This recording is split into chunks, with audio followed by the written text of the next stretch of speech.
अस्सलाम वालेकुम viewers, point of order TV के साथ मैं हूं शाकिर सोलंकी। व्यूअर्स, DGISI की तकर्री का नोटिफिकेशन जो मामला है वो अभी तक हल नहीं हो पा रहा। वज़ीर आज़म इमरान खान मुख्तलिफ बयानात उनके आ रहे हैं। कभी कहा जा रहा है कि जी कोई मसला नहीं है, कोई इख्तलाफात नहीं है, मामला तय हो गए हैं। कभी फवाद चौधरी स्क्रीन पे आ जाते हैं। हुकूमत के लिए, वज़रा के लिए कहा जा रहा है कि बहुत सारों की नौकरी भी इस वक्त दाव पे लगी हुई है। मसला आखिर है क्या? क्यों नोटिफिकेशन इतना ताख़ीर का शिकार किया गया है? क्यों तमाशा एक खड़ा किया है हुकूमत ने, बिल्कुल उसी तरह जिस तरह आर्मी चीफ की एक्सटेंशन पे 8-10 दिन का, 3-4 दिन का तो तमाशा वो लगा था, लेकिन ये तमाशा कोई 10-11 दिन हो गए हैं। और ये मुसलसल 4 तारीख से सोशल मीडिया से माहौल बनाना शुरू किया गया और फिर ये अभी तक तो 10-11 दिन बन गए हैं। सिद्दीक साजिद ISPR की बीट भी करते हैं, हमारे सीनियर जर्नलिस्ट हैं, हमारे को एंकर हैं हमारे प्रोग्राम के। सिद्दीक साहब, वेलकम टू शो सर। शुक्रिया सही। सिद्दीक साहब, आपके पास तो बड़ी बड़ी खबरें होती हैं, PTI की भी और ISPR की भी। DGISI के मामले पे तो बड़े अवेयर होंगे आप। और PTI में सुना है कि बहुत सारों की नौकरी दांव पे लग गई है। सबसे पहले तो व्यूवर्स शाकिर सोलंकी साहब को मुबारकबाद देते हैं। इन्होंने फॉर्मल जो मीडिया एक मरतबा फिर ज्वाइन किया है, senior correspondent news 1 TV channel मैंने ज्वाइन किया है व्यूअर्स, तो 11 माह के बाद, दुनिया TV छोड़ने के बाद। जी जी, तो मुझे मुबारकबाद देने देना। आप सर, बीच में बहुत ऐसे टांग उठाते हैं यार। सही में न्यूज़ 1 आप नहीं बोल रहे थे, मैंने बोल अभी दिया। बोलने लगा था। अच्छा, आपने ठीक है। पहले ओके। न्यूज़ 1 जो है टीवी ज्वाइन किया है शाकिर सोलंकी साहब ने। फॉर्मल मीडिया में भी आ गए, लेकिन हमारे साथ क्योंकि आज मेरे पास आए हैं तकरीबन कोई 2-3 दिन बाद, आपने देखा होगा इनकी गैर हाजिरी थी, लेकिन वो आगे भी है बता बड़ी देना अच्छी- कि शुरुआती हाँ, दिन थे वो तो लेकर वहाँ हाजिरी पे लगानी वो थी। धमाकेदार किस्म की खबरें वहाँ पे देकर आए हैं। PDM को भी जिंदा कर दिया है न्यूज़ 1 टीवी पे जाके। हाँ, तो साईं को बहुत बहुत मुबारक हमारी तरफ बहुत से भी और शुक्रिया, आप बहुत सब की शुक्रिया। तरफ से भी। अल्लाह ताला इनके रिज़्क़ में मजीद इजाफा फरमाए। आमीन, मेहनती आमीन, आदमी लगे रहते जी। हैं। अब आते हैं आपके सवाल की हाँ तरफ। सर। 6 तारीख से लेकर आज होगी 15 तारीख। मैं वो पहले को 2 दिन नहीं गिनता जो आप प्रोसेस हाँ, की बात ठीक तो है, चल रही ठीक थी, है। लेकिन चूंकि 6 वो तारीख सोशल मीडिया के थे। हाँ, 6 तारीख को फॉर्मली एक मुलाकात होती है। हम्म, अभी मैं इस वजह से तमहीद बांध रहा हूँ ताकि हमारे व्यूवर्स ये जान लें। हम्म, वज़ीर आज़म और आर्मी चीफ की 6 तारीख को एक मुलाकात होती है, और उस वक्त मुलाकात होती है जब army chief DGISI lieutenant general Faiz Hamid की तब्दीली का आर्डर जो है वो जारी करते हैं और उनको कोर कमांडर पेशावर मुकर्रर कर दिया जाता है।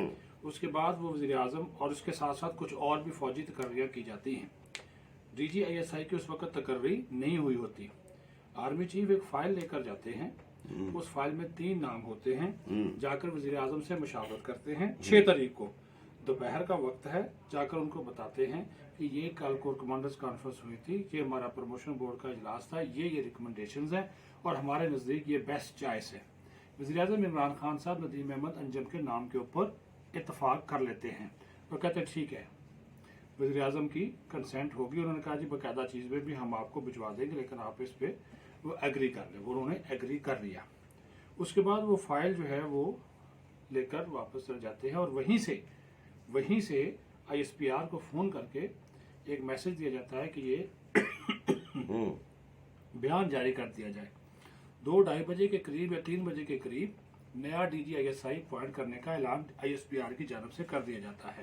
याद रखिए, ऐसा ही एक statement lieutenant general Asim Munir की जगह लेफ्टिनेंट जनरल फैज हमीद को DGISI बनाने का नोटिफिकेशन और आर्डर और बयान ISPR की जानब से जारी हुआ था।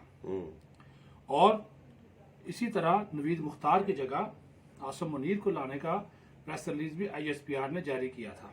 तो ये कोई अनहोनी बात नहीं है जो कहा गया कि वज़ीर आज़म ऑफिस ने कोई नोटिफिकेशन जारी नहीं किया। अच्छा।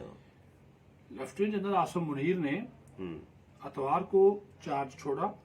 लेफ्टिनेंट जनरल फैज हमीद ने अतवार को ही चार्ज लिया, उसी दिन लिया, और नोटिफिकेशन जारी होता है 4 से 5 दिन बाद। उस वक्त तो कोई फॉर्मेलिटी याद नहीं आई। आर्मी चीफ वापस आ जाते हैं। वहां पे वज़ीर आज़म ऑफिस में मौजूद एक शख्सियत जिसको सेक्रेटरी टू प्राइम मिनिस्टर कहा जाता है, आजम खान कहा जिनका जाता है। नाम है, बेशक वज़ीर आज़म से कहते हैं आज़म खान। हाँ, उनको कहा जाता है जी ये आप करें। उन्होंने कहा सर मेरे पास समरी नहीं आई। हाँ।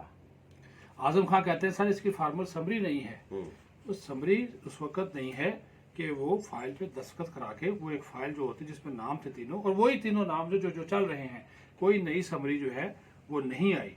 वही तीनों नाम जो चल रहे हैं ये वही तीनों नाम है, उन्होंने कोई नई समरी नहीं भेजी। ये भी मैं आपको बता दूं कि ऐसी चीजें चल रही है। वो अपने 6 अक्टूबर के बयान के ऊपर कायम है।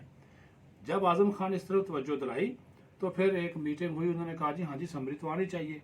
और उसकी वजह ये थी कि लेफ्टिनेंट जनरल फैज हमीद को ये रखना चाहते थे, जिसका कल इमरान खान ने जिक्र पार्लियामानी पार्टी के इजलास में भी किया और कहा कि मैं रखना चाहता था लेकिन मुझे बताया गया आर्मी चीफ की जानब से कि टेक्निकल मामला है। और टेक्निकल मामला इस वजह से है कि इनको हम 3 साल से ज्यादा रख नहीं सकते, ये आर्मी एक्ट में मौजूद है। DGISI की जो पोस्ट है उसको इससे ज्यादा एक्सटेंशन हम दे नहीं सकते, इसकी गुंजाइश नहीं है, तो आप जो है इनको रिलीव करें। फिर आने बहाने शुरू हो गए। फिर एक मुलाकात, जब ये सिलसिला बना, फिर आपको याद है एक तवील मुलाकात 2 से 2.5 घंटे की होती है वज़ीर आज़म की और आर्मी चीफ की, 8 या 9 तारीख को, और लेट नाइट तक चलती है। उस मुलाकात का एहतमाम 3 से 4 वज़रा करवाते हैं।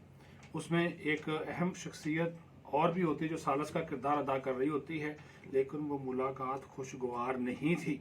मेरे ज़राए के मुताबिक वो मुलाकात हरगज़ खुशगवार नहीं थी। जो अब ये कहते हैं ना कि हमारे उनके साथ मिसाली ताल्लुकात हैं, अच्छे ताल्लुकात हैं, मामला हल हो गया, जो फवाद चौधरी साहब पिछले 3 दिन से कह रहे हैं ना, लेकिन साथ ही ये बड़े होशियार आदमी हैं, साथ ही कह रहे हैं ना मैं 24 घंटे दूंगा ना मैं 72 घंटे दूंगा, नोटिफिकेशन जल्द जारी हो जाएगा, मामला हल हो गया। वज़ीर आज़म ने भी कहा मामला हल हो गया, मामला अभी हल नहीं हुआ। अब आ जाए इसका दूसरे पहलू की तरफ, जिसका जिक्र किया मौलाना फजलुर रहमान ने भी, जिसका जिक्र किया मरियम नवाज ने भी, जन्नात, जंतर मंतर, चिल्ले, ठीक है। मैं कोई जो आप कहानी का ट्विस्ट देखते जाए, ये कहानी चली है कुछ दिन पहले, इन्हीं दिनों में जब ये सारा काम हो रहा है, बनी गाला के कुछ सरकारी मुलाजमीन को कहा जाता है कि आप कबूतर या चिड़े पकड़ कर लाए। अच्छा, लो, वो लाए जाते हैं, उनको उड़ाया जाता है कुछ पढ़कर, वो अब तक वापस नहीं आए। अच्छा, या चिड़े थे या कबूतर थे, लेकिन थे। उन्हीं दिनों में बनीगाला के जंगलों में घूमते फिरते पुलिस के एहलकारों ने 3 मलंगों को गिरफ्तार किया। फौरन कहा गया कि इनको रिहा कर दिया जाए। हाँ, कहानियां चल रही हैं, ये कहानियां हैं चल रही हैं, जिसे हैं 2 दिन पहले कुछ वज़रा ने कोशिश की कि हम आर्मी चीफ से मिलें, इस मसले का हल करें। उस मुलाकात के बाद भी कोशिश की, उन्होंने आगे से मैसेज दिया कि साहब दस्तयाब नहीं है, अवेलेबल नहीं है। साहब वाकई दस्तयाब नहीं थे, लेकिन एक तरीका होता है। वो कराची गए थे पिछले दिनों, और भी जगह पे उन्होंने विजिट किया, मुख्तलिफ जगहों पे दौरे पे जा रहे हैं।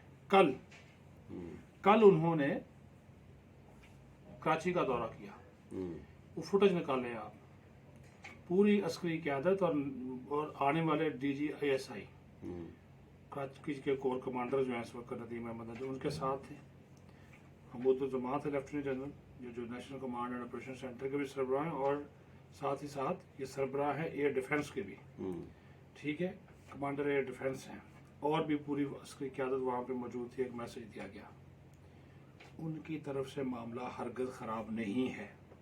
मैंने कल बड़े ज़िम्मेदार उनके ज़राए से बात की, उन्होंने कहा कि सदीक साहब बात यह है, हमने जो कहना था, उनकी बात बड़ी पायदार, उसमें वजन है। उन्होंने कहा तो हमने जो कहना था वो हमने 6 अक्टूबर की प्रेस रिलीज में कह दिया। हम आज 14 या 15 तारीख है, हमारी पोजीशन में 1 इंच भी कोई तब्दीली नहीं आई। हमने उसके बाद कोई समरी नहीं भेजी, कोई बयान हमने इस मसले पे जारी नहीं किया, ना करेंगे। हम सब्र व तहम्मुल का मुजाहरा कर रहे हैं, करते रहेंगे। अब जो इकदाम करना है, जो फैसला करना है, जो तैनाती करनी है, किसको लगाना है, कहाँ लगाना है DGISI, ये हुकूमत का काम है, वज़ीर आज़म करे। हमने जो अपनी रिकमेंडेशन देनी थी, यानी कि मैसेज लाउड एंड क्लियर कि हमारा बंदा नदीम अहमद अंजुम ही है, आपने लगाना है किसी और को, आप लगाए, सो बिस्मिल्लाह। अच्छा, नौकरी किस किस की तेल होने के दाव पे लगी हुई है? फवाद चौधरी की सुनाए, कोई गड़बड़ है कोई? क्योंकि फवाद चौधरी ने ये कहा जा रहा है कि ये नाम जो चलवाए गए हैं गुज़श्ता रोज, जो 2 दिन पहले 3 नाम के समरी भेजी गई है, तो 3 नाम ये दिए गए हैं, जनरल सरफराज, पता नहीं कौन कौन से नाम आए हैं, साकिब का नाम आ गया। हाँ, तो ये फवाद चौधरी पे मलबा गिरने वाला है। वो तो ज़रा पता चल जाएगा, जिसने व्हाट्सएप किया होगा, मैसेज की होगी, कॉल होगी। आजकल तो रिकॉर्डिंग बड़ी हो रही है ना, हाँ, तो चीज़ें तो हुकूमत को कोई खतरा है, हुकूमती वज़रा को या वज़ीर आज़म को या किसी को भी कोई इसका कोई नज़ला गिर सकता है पीटीआई? यार आप वज़रा की बात कर रहे हैं, पूरी हुकूमत को खतरा है। हिली हुई है हुकूमत भाई अब भाई क्या बात करते हैं, इत्मीनान खत्म हो चुका है। इत्मीनान दरार एक दफा पड़ गई तो पड़ गई। वो मिन्नतें कर रहा है। कौन? लेफ्टिनेंट जनरल फैज हमीद, अल्लाह का वास्ता है मुझे रिलीव करो। वो नहीं कर रहे, जिन्नात ने मना किया है। मैं नहीं कहता कुछ, मैंने आप देखें ना, ट्विस्ट ना किया करें। मैंने सारी आपको बैकग्राउंड बता दिया, कहानी भी बता दी। अब कौन मना कर रहा है, कौन नहीं कर रहा, आपको भी मालूम है। नहीं तो ये बताइए, मुझे बताइए, जब वो कह वजीर आजम कल पार्लियामानी पार्टी में कहता जी मामला हल हो गया, हाँ, तो भाई अगर मामला हल है तो कर क्यों नहीं रहे? तो नोटिफिकेशन पे दस्तखत करने 3 घंटे लगते हैं, या ये वो कागज नहीं मिलता। हाँ जी, या वो समरी गायब हो गई है। 3 से थोड़े से ज्यादा लगते हैं। अच्छा, तो नहीं कर रहे अभी भी? सही, आप बोले बादशाह हैं, आपको इतना। मुझे ये बताइए, जो तमाशा खड़ा और किया तमाशा हुआ है, क्या खड़ा किया है? 3 नाम है, समझ नहीं आ रही अभी भी। हाँ, मैंने क्या बकवास की है? हाँ, सॉरी व्यूवर्स, एक लफ्ज इस्तेमाल कर रहा हूँ, ये गैर पार्लियामेंट गैर पार्लियामानी नहीं है। मैंने अभी क्या हज़फ करते हैं व्यूअर्स, क्योंकि मैं कंडक्ट कर रहा हूँ प्रोग्राम, हज़फ करते हैं। अच्छा, हाँ, मैंने आपसे बात की, आप बातों को पकड़ने के वैसे तो बड़े माहिर हैं, अब आप जो है बिल्कुल जो है वो ना अपने आप को ऐसे बना रहे हैं। नहीं, मैंने आपसे क्या बोला? मैंने पूरी कहानी में अगर आपको कहानी सुनाई, हाँ, अभी भी नहीं समझे। मैंने बोला 3 नाम, हाँ, 3 कबूतर, 3 मलंग, हाँ, अभी भी दिमाग काम नहीं कर रहा। क्या मतलब इसका? थोड़ा सा वजाहत कर दें। बिस्मिल्लाह यार, मैं आम आदमी हूँ, बतौर समझे व्यूअर्स, ये मैं कोई वजाहत नहीं करूंगा। आप ज्यादा समझदार हैं, ये भी समझदार है, सिर्फ चस्के ले रहे हैं और कोई बात नहीं है। प्रॉब्लम ये है शाकिर सोलंकी साहब कि आपकी जो ऐसी मुस्कुराहट होती है ना, ये ऐसी नहीं होती, इसकी वो पीछे एक कहानी होती है। आपका दिमाग मेरा सारा आपका गंजा है, लेकिन काम कर रहा होता है। अच्छा, ठीक है। जब वजीर, मैं वही कह रहा हूँ कि कौन सा वो कागज है, वो समरी किधर गई है जिसके ऊपर वजीर आजम साहब ने दस्तखत करने हैं जानबूझ के। अब पिछले दिनों लेफ्टिनेंट जनरल शोएब अमजद, जो कि काफ़ी इस्टेब्लिशमेंट के करीब हैं, उन्होंने एक प्रोग्राम में मेरे साथ थे, बोल टीवी के प्रोग्राम में। उन्होंने एक लफ्ज़ बात की, मैंने उनसे एक क्वेश्चन किया था कि सब कह रहे हैं तय है, तो इख्तलाफ किस चीज़ पे है? उन्होंने कहा जी इख्तलाफ है ज्वाइनिंग डेट पे। तो मैंने कहा भाई ज्वाइनिंग डेट तब्दील हो सकती है? उन्होंने कहा हो सकती है। अब 2 डेट्स का नाम लिया, 2 डेट्स की डेट कही जा रही है। जो इन्होंने एक शेड्यूल बनाया है हमारे दोस्तों ने, जो फौज पाकिस्तान का एक शेड्यूल है, वो 21 की है ना, वो 25 का DJSI का। अच्छा, आज 15 से शुरू होना था प्रोसेस, मैंने आपसे पहले भी बोला था। हाँ, वो चेक कर लेंगे। 21 आपने को 15 से 21 तक का 15 से 21 तक कहा था, लेकिन अब 25 DJSI कि नया ये जो कोर कमांडर 21 को ये चले जाएंगे कोर संभालने, और 25 को नया आ जाएगा। हाँ। ये मैंने बोला। अब ये सुना जा रहा है 9 नवंबर, और एक सुना जा रहा है 25 नवंबर DJSI के लिए। 25 नवंबर को अगर करते हैं तो फिर भी फैज हमीद के पास 1 साल होगा कोर कमांड करने के लिए, और अगर वो कोर कमांड 1 साल करेंगे तो आर्मी चीफ की दौड़ में शामिल रहेंगे, क्योंकि 25 नवंबर 2022 को army chief general Qamar Javed Bajwa ने रिटायर हो जाना है, अपनी जो तोसी मुद्दत है इसको पूरा करके। अब ये 2 डेट्स चल रही है, 9 नवंबर भी चल रही है और 25 नवंबर भी चल रही है।